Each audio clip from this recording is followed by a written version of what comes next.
to some other disturbing news, representatives of the Ghana Revenue Authority, the Ghana Standards Authority, the Ghana Police Service, Registrar General's Department, Ghana Union of Traders Association, and local textile manufacturing companies on October 2017 inaugurated the Anti-Textile Piracy Task Force.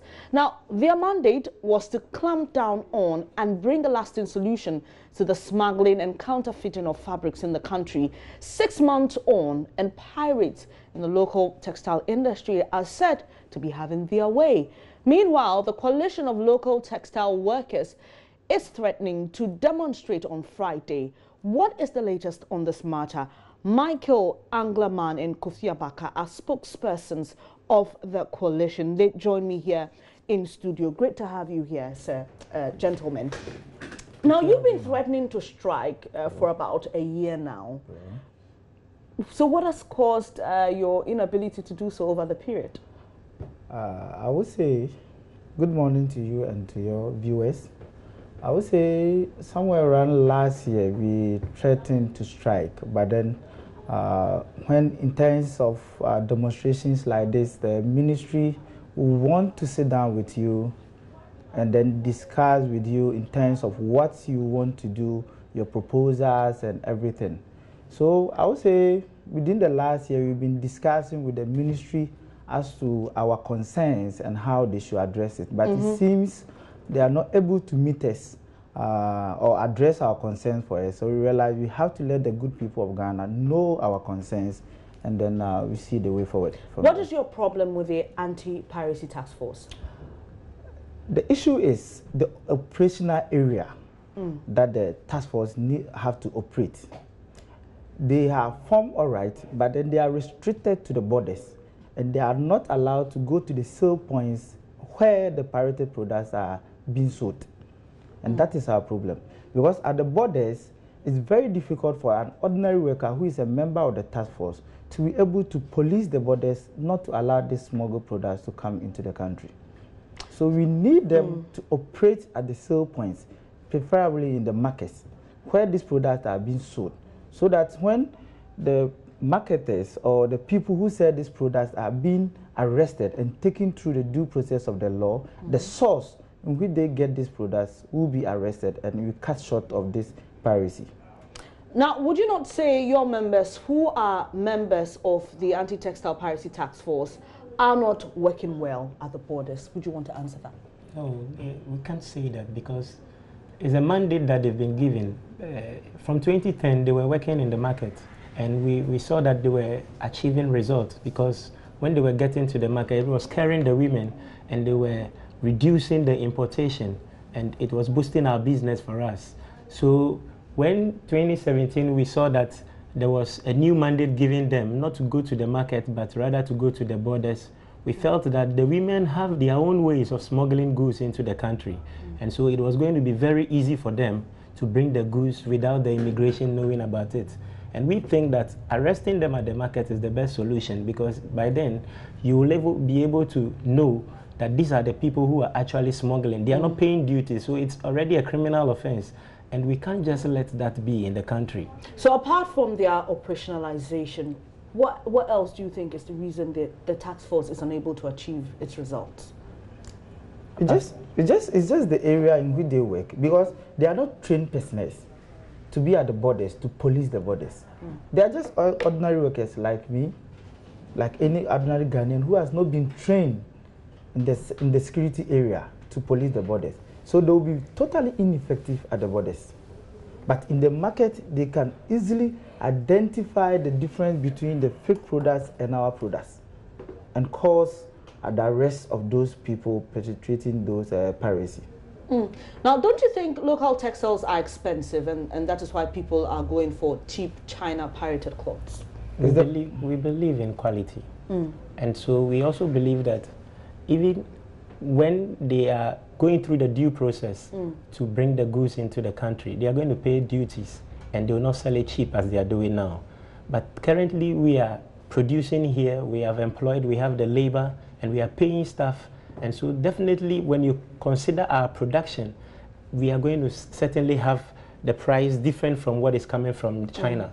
And we are thinking of they coming to really give us the fair deal in terms of market. Because if they go through the due process and they are not using our designs, we think we can compete fairly in the market. Yes, as he said, designing is a cost. We pay designers to give us the designs. Even the stickers on our products, you get experts to design it, and we pay them. So they all add up to the cost of production, but they just go take a snap without investing in the designs, without investing in anything, and just replicate it. So it's cheaper for them. Moreover, they don't pay taxes. They smuggle the thing inside. So they end up having their products cheaper on the market. All that we are saying is that if you want to engage in textile business, get your own design, get your own sticker, pay the right process, the correct taxes, duties, and get the product into the country through the right channels. Then we can compete fairly. That is all that we are saying. But don't pick our designs, which we paid an expert for, which we paid an expert to design our security features on our cloth. You just pick it, and then everything is cheaper for you. And you know, already in Ghana, our utility bills are higher. So cost of production in Ghana is higher. That's why mostly made in Ghana products are a little bit expensive than what comes from outside. So you're meeting stakeholders today. We know you're meeting them today. What do you hope to hear from them? All that we need is that the operational points of the task force should be reviewed. Because as it is, the task force is virtually inactive. But you have members in the task force yourself. Have you brought this up, you know, within your own review meetings, if you even have any? We had these discussions since last year. Even before the inauguration of the task force, this was an argument between us and the government that the mandate you are giving to the task force is not going to make them active. So even hold on with the inauguration. Let's discuss this before you even inaugurate it. They refuse. So that is all that we want. Change the mandate. They can testify since October that they inaugurated this task force. There have not been any activity of the task force. It's just virtually there on paper. So that's since 2017? 2017 October. It's just been there on paper, nothing. Have you heard of any arrest or whatsoever in terms of testers? You are in the news, you'll be hearing them. But it's just inactive. So let's go to where the sale points are, arrest them. Through investigation, you can even get the source of where they get this parity products from, and you cut it. Because when you go to the market, you can get a lot of information from there. But on the borders, okay, you arrest, the people even run away. That's the end of it. But when you arrest the person who is selling that pirated product, you can get the source through investigation, you can get the channels, even more information will go to the immigration so that they can block all those loopholes and get more taxes for the government. That's all that we are saying. Interesting. So what are your expectations as well? We're expecting government to review the mandate of the task force to tell us that, okay, they are ready to sign a new letter telling the task force that from today you can go to the market, and then we think we can look at our decision. All right, so we've been talking here about the textile industry in Ghana and how piracy is affecting it. If I'm going to the market today, if an ordinary person goes to the market, how can he tell that a fabric is fake? Okay, this is a typical GTP fabric. Okay. Yeah. Currently, the problem we are facing is that the Chinese is able to design this label with the GTP, and is able to design this also as well with the same information. That is why we run a promotion with the authentication label. Can you lift it up? Okay, sure. Yeah. So this is the authentication label that they run, that when you buy any cloth from the market which is GTP, you need to scratch this and send to a short code, and then you will be able to attest to the fact that it is genuine GTP. Now, what the Chinese are not able to do is that even though they print this and they print this, with the original cloth, there is a design number at the salvage of the cloth here.